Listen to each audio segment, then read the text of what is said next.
the U.S. is trying to counter the growing influence of China and Russia in Africa. During the summit, President Biden pledged $55 billion to Africa over the next 3 years.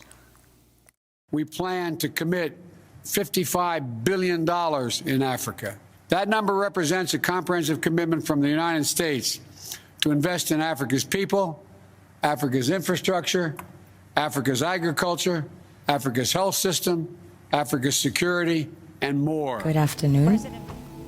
I am Malens, and I come from the richest country in the world. It is located in the richest continent in the world, in the west of the richest continent. My country is called Sierra Leone. On the surface, we are blessed with infinite beauty and abundance of flora and fauna, producing the most exquisite harvest of coffee, cocoa, fruits, vegetables, and caoutchouc. You name it, we've got it. We also have diverse wildlife and vast marine resources, and waterfalls and rivers that run into the most beautiful beaches. The land is golden, literally, a true paradise, which of course is inhabited by the most beautiful souls.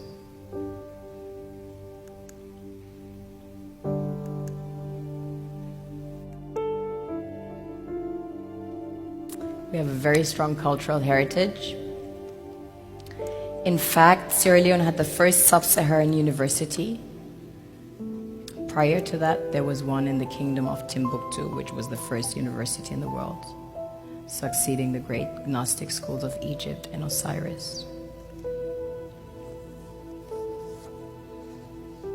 On a deeper level, we are blessed with the real treasures the kings and queens of this world desire.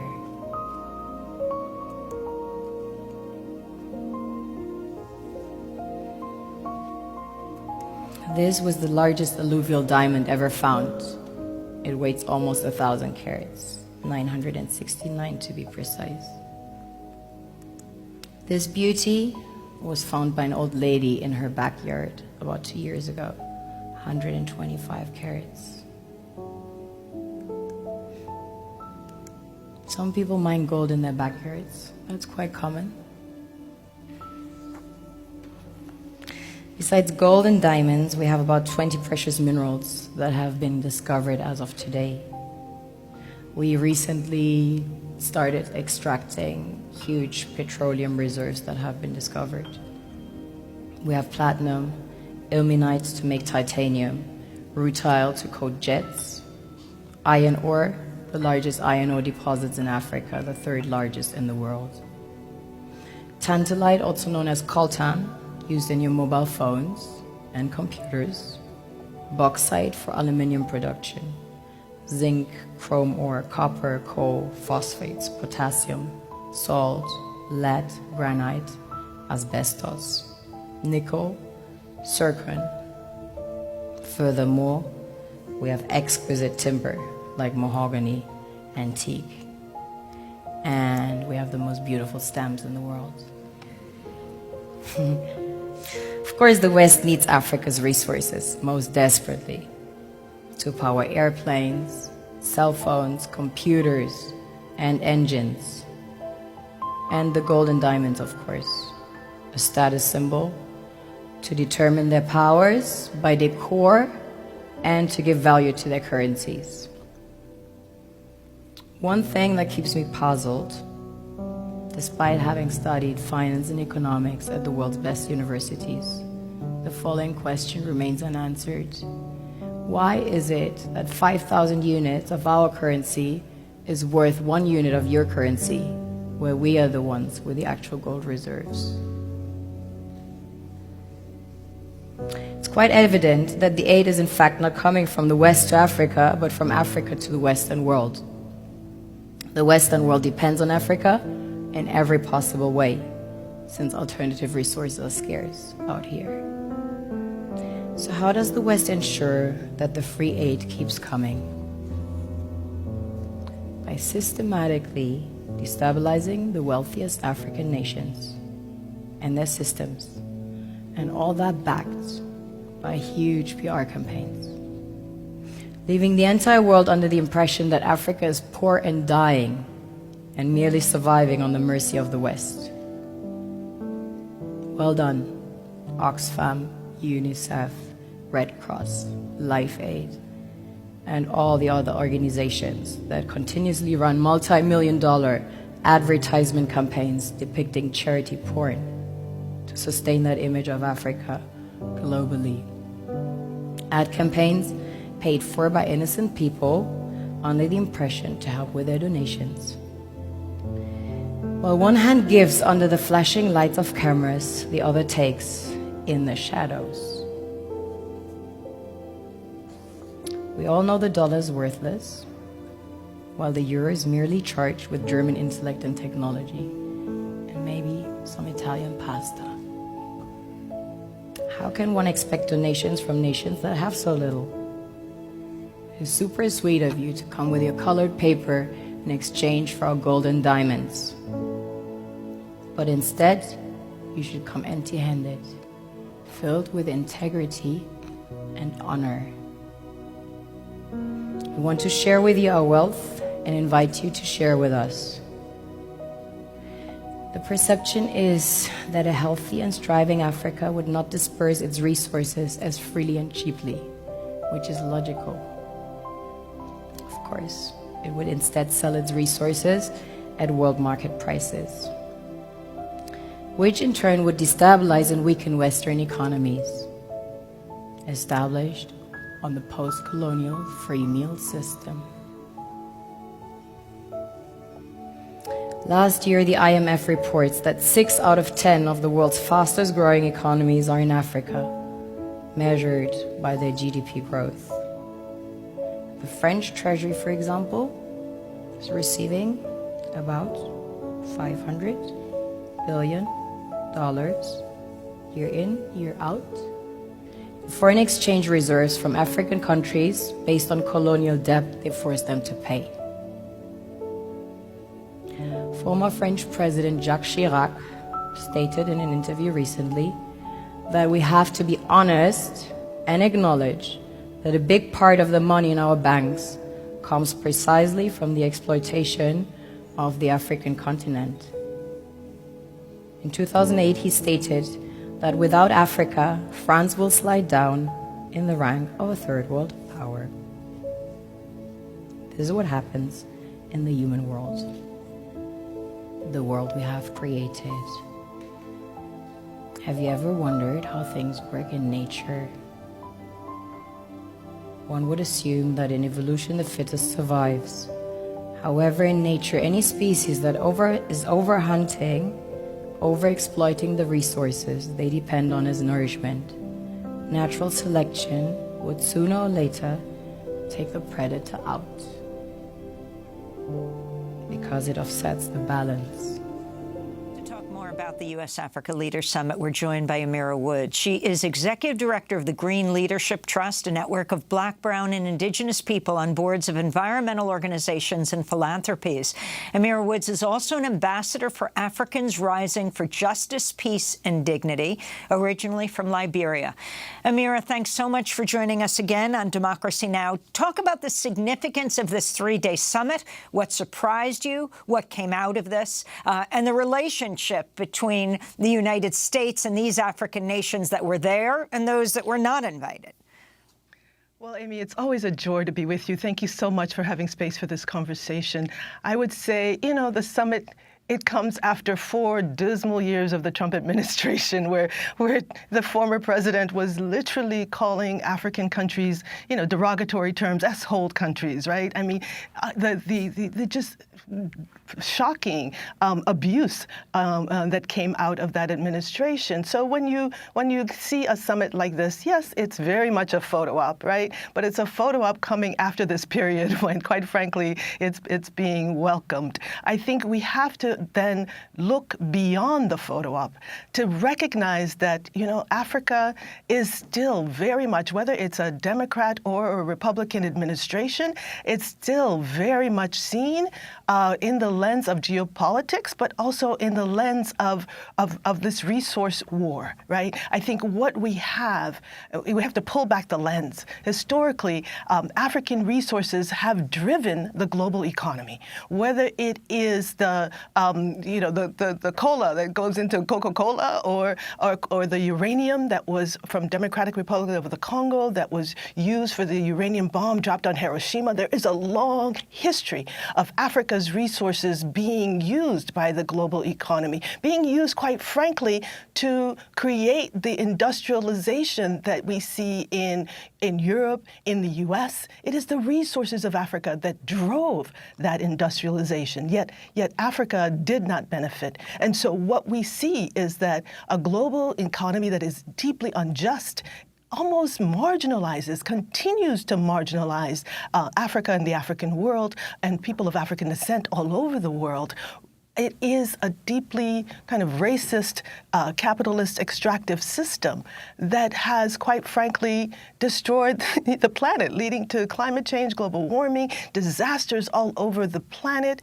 And what you see is that people on whose land those resources lie continue to be rendered invisible. So whether it is China or Russia or the United States, the story is the same. The extraction at the expense of communities, at the expense particularly of women, children, and people who are desperately seeking a healthy, brighter future. Let's turn to U.S. Defense Secretary Lloyd Austin speaking to the U.S.-Africa Leaders Summit. Regarding Russia and China, the PRC, we're witnessing the PRC expand its footprint on the continent on a daily basis, and as they do that, they're also expanding their economic influence. A troubling piece there is that they're not always transparent in terms of what they're doing, and that creates problems that will be eventually destabilizing if they're not already. In turning to Russia, we see Russia continuing to peddle cheap weapons. Some of that was mentioned before by one of our senior leaders here. And also, we see Russia employing mercenaries across the continent, and that is destabilizing as well. So if you, Amira Woods, can respond to this, I mean, China's Belt and Road Initiative, the difference between how China and Russia deal with Africa, and, I mean, the number of just U.S. military bases in Africa alone, and how Biden is trying to deal with countering Chinese-Russian influence. So let's remember, Amy, that 90% of U.S. trade with Africa is in oil, gas, and mining. It's in the extractive resources. And it is in those areas where the resources lie that there has always been military interest. And this is from colonial days to the neo-colonial days, and regardless of the country, U.S., China, Russia, the military follows the companies, right, the multinational corporations that are interested in extracting those resources. So what you have had is an African continent where it is almost, this geopolitical nightmare. They pick one country, Somalia, let's say, right? Somalia throughout the Cold War went from the USSR to the U.S., almost trading, trading their opportunities to dump weapons, particularly into Somalia, making Somalia incredibly ungovernable. We have to recognize that it is the interests in resources, whether it's the uranium in the northern parts of Somalia, or the strategic positioning of Somalia in an area where the straits, where the global trade flows. It is the centrality of these countries that makes the global political battles more intense. So what you have had is the U.S. for the last 10 years expanding, actually, its military might in Africa, expanding the use of drones in places like Somalia, where you have seen untold deaths of civilians with the increased use of these drones. But essentially, it's the U.S. picking and choosing where to send and build military machineries that are then unleashed against the people. So in the case of Somalia, it was the U.S. drones, but the U.S. also funneling weapons to Ethiopia for a ground war in Somalia. And again, militarizing a region that is already, it's what you see, the U.S. expanding its efforts to add to the conflict, to add to the chaos in an interest to be able to have access and controlling those resources. And you have a similar situation with increasing military expansion from China, increasing military expansion from Russia. And in each of those cases, it is both the uniformed officers as well as the mercenaries, right? It is the U.S. military contractors, the increasing U.S. Security and surveillance, whether it's the Sahel or the Horn or throughout the continent. These relationships are being deepened. And so what you have is a continued push by mostly fossil fuel-driven industries interested in extraction. You have militaries then supporting those very narrowly defined, quote-unquote, national interests, and you have a continuation of relationships that are propping up those who are seeking to open up channels for the resources to flow. I want to go to President of the Democratic Republic of Congo, Felix Tshisekedi, who addressed the issue of climate change at the summit. Since we are gathered here to speak about fighting against climate change, if you will allow me, I would like to first speak with regret to let you know about the crisis that my country has lived through the first few hours through the floods and the delusion rains because of the climate crisis that has caused hundreds of deaths, as well as enormous material damages that could have been avoided if the commitments of the polluting countries would have been kept for the past few years. So it is imperious, it is necessary. So that's DRC President Tshisekedi. Amira, like Democracy Now!, you were in Sharm el-Sheikh at the UN Climate Summit in Egypt. If you can talk about the issue that was the subject of the summit, loss and damage, the U.S. pushing hard against it, don't want the liability, even though it's historically the largest greenhouse gas emitter in the world, but what it means for Africa. Clearly, Amy, what we see around the world, but particularly in Africa, is that those who did not contribute to the climate crisis are paying the heaviest cost. So it is Black, brown, indigenous people around the world that are bearing the cost, right? So remember, when we talk about Africa, the resources were extracted to industrialize the European continent, to industrialize the U.S. And those resources were extracted at the expense of communities where those resources lie. And so what you have seen is incredible climate change, global warming, the repercussions, the impacts on those communities, on their health, on their opportunity to live healthy lives is disastrous. So we have seen increases in floods, increases in heat waves and throughout the world. And it is these deeply racist, structural, global economic decisions that are creating an unjust trading system, creating still the expansion in fossil fuels, oil, gas, and mining, destroying communities. In the case of the Democratic Republic of the Congo, it's the best example. There are in the rainforest of the DRC peatlands that are actually opportunities for nature-based solutions to the climate crisis. These were solutions that indigenous people, community-based people who know the land have been putting forward. So I think we've got to recognize when we talk about climate change, those who have paid the heaviest price are also those who have solutions and must be in the decision making. And we saw in Sharm el-Sheikh, it was the fossil fuel lobbyists that outnumbered almost all delegations there in Egypt. And I think we've got to begin to recognize that we will continue to have a path of destruction of the planet unless we change these structural systems that oppress communities. So the solutions are there. When it comes to loss and damage, the solution has been really clear. There must be reparations, right? Justice, centering justice in our global economy, understanding that those who have paid the heaviest price have also borne the cost, and there should be opportunities where there is investment in a just transition for the future, in renewable energy that is community-based, in opportunities to actually bring forward innovative financing, right? So there's a lot of discussion of special drawing rights from the World Bank and the IMF to innovative, to find solutions that would actually move resources towards the just transition, towards a global Green New Deal, not only for Africa, but for the world. Amira, we only have a minute, and I wanted to quickly ask you, President Biden and Vice President Harris, their trip to sub-Saharan Africa will be the first since President Obama. I was wondering if in a minute you could reflect on Obama's legacy in Africa, but particularly look at the 2011 attack on Libya and the effect that had on the continent.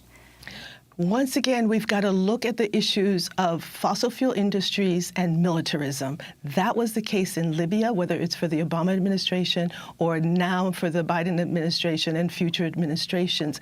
It is getting rid of the power of the fossil fuel industry that will put us on a path that not only protects the planet, but protects communities. So when we look at the Obama administration, we have to think about the expansion of AFRICOM, the U.S. Africa Command, which was established, quite frankly, and its first act was in Libya. And I think we've got to recognize that with the expansion of militaries, there will be continuous both political and economic chaos. We have seen the implications of the crisis in Libya. The ouster of Gaddafi under the Obama administration has led to disastrous results, not only for Libya, but for the entire region, particularly the neighboring countries and even countries as far off as Mali, where coups were being organized by those who carried guns supplied by the U.S. in Libya across borders into other states. So we've got to stop the flow of militarism.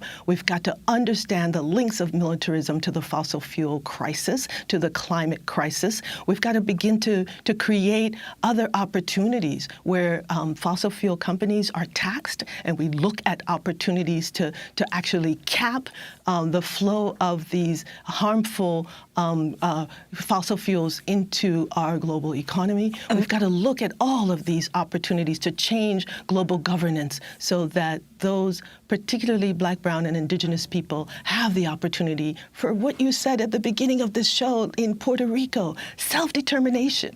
This is the cry across the planet, self-determination of people. It is my honor now to present to you President Paul Biya, President of Cameroon. So he is making his way up here right now. So thank you.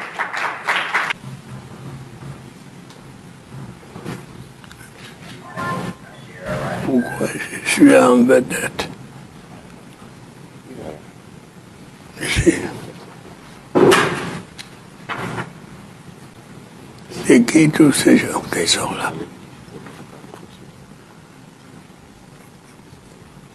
Pourquoi je n'ai pas demandé ça?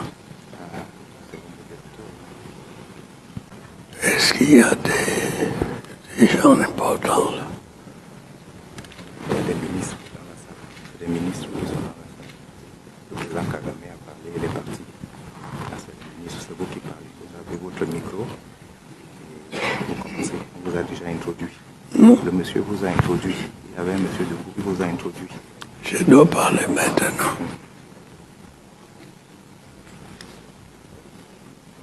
Vous restez assis, parlez assis. Vous pouvez parler assis, étant assis. Ici? Oui. Pourquoi?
C'est bon. Il n'y a personne pour conduire l'État.